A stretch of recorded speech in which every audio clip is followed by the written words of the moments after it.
सब अनैतिकताएं से भरी पार्टियां हैं। तभी तो ये हाल है। 5 साल सरकार होने के बाद कह रहे हैं पुलवामा के नाम, शहीदों के नाम पर वोट दे दो। तो क्या करें? मैं अब इस वक्त मैं कांग्रेस पे जाके बात करूं? मुझे ये नहीं दिख रहा है कि चुनाव के समय आता है तो आप रेड करने लगते हैं। सबसे महंगी राजनीति इस वक्त अगर कर रही है तो बीजेपी कर रही है। बीजेपी ने अपने 5 साल के कार्यालय में कई सौ मुख्यालय बनाए, कई सौ। कोई गया है सवाल पूछने? उसने वो आई है अपने से बताने कि उसका फंड क्या है। तो हमें नहीं दिख रहा है कि सीबीआई का, इनकम टैक्स का, ईडी का इस्तेमाल किस लिए हो रहा है। और ये आप पूरा पैटर्न देखिए। बंगाल का जब चुनाव होता है वहां छापे पड़ने लगते हैं, बिहार का जब चुनाव होता है तो वहां स्टिंग आने लगता है, छापे पड़ने लगते हैं। इसी तरह से जहां जहां ऑपोजिशन पार्टी की सरकारें वहां छापे पड़ने लगते हैं, वहां होता है। और जब इतने ही करप्ट वो लोग हैं तो आपको चुनाव के समय ये सब क्यों नजर आता है? आप पहले करो, फिक्स करो, उनको रोको। और आपको क्या लगता है कि आपके मुख्यमंत्रियों के पास और आपके मंत्रियों के पास भजन का पैसा है,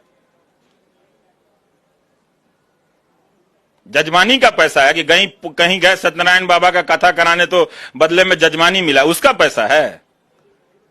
वो ईमानदारी का पैसा होता ना तो इतनी महंगी रैली बीजेपी नहीं कर पाती और इतनी महंगी राजनीति इस देश में नहीं हो पाती। तो सबको दिख रहा है कि भारत की राजनीति का बुनियादी काला धन है। इसमें कोई राम नहीं है, कोई रावण नहीं है, कोई फर्क नहीं है किसी में। तो कहने दीजिए, कहते रहते हैं, उससे क्या फर्क पड़ता है। मैं जो कहता हूं वो तो उसका तो कोई जवाब दे, उसका तो कोई जवाब ही नहीं दे रहा है। हमसे लोग बात कर रहे हैं जैसे जनता ने मुझे वोट दिया है, मैंडेट दिया है, पीएम बनाया है। मुझे तो पीएम नहीं बनाया ना भाई, जिससे बनाया आप उनसे सवाल पूछो ना कि आप पुलवामा के शहीदों के नाम पर वोट कैसे मांग सकते हैं? बताइए, कोई पूछेगा? हिम्मत है किसी न्यूज चैनल में पूछने का? अभी एक न्यूज चैनल पे उन्होंने एक राफेल पे सवाल पूछ लिया गया था उनसे, तो गुस्से से लाल। नहीं, सवाल कुछ था, यही था कि मुझे नहीं लगता कि वो सवाल था। 30,000 करोड़ वो सवाल क्वालिफाई नहीं करता है क्वेश्चन होने का। फिर अगर पूछा गया था तो काउंटर सवाल करना चाहिए था कि जो हिंदू अखबार में निकला था वो क्या है। पूछा गया था? वो इंटरव्यू मैंने नहीं देखा। क्या पूछा गया था? उस सवाल के बाद पूछा गया था? नहीं पूछा गया था। तो फिर बात खत्म हो गई। फिर क्या इंटरव्यू हो गया? वो तो कोई इंटरव्यू नहीं है। ठीक है, चुनाव जीतने से उससे कोई फर्क नहीं पड़ता। बहुत लोग चुनाव जीतते रहते हैं इस देश में, वो कोई बड़ी बात नहीं है। सच जो है वो सच होता है।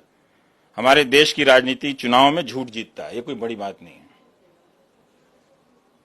ठीक है, तो इसका मतलब ये नहीं कि सच की हार हो गई। Thank you so much. मस्त रहिए। तो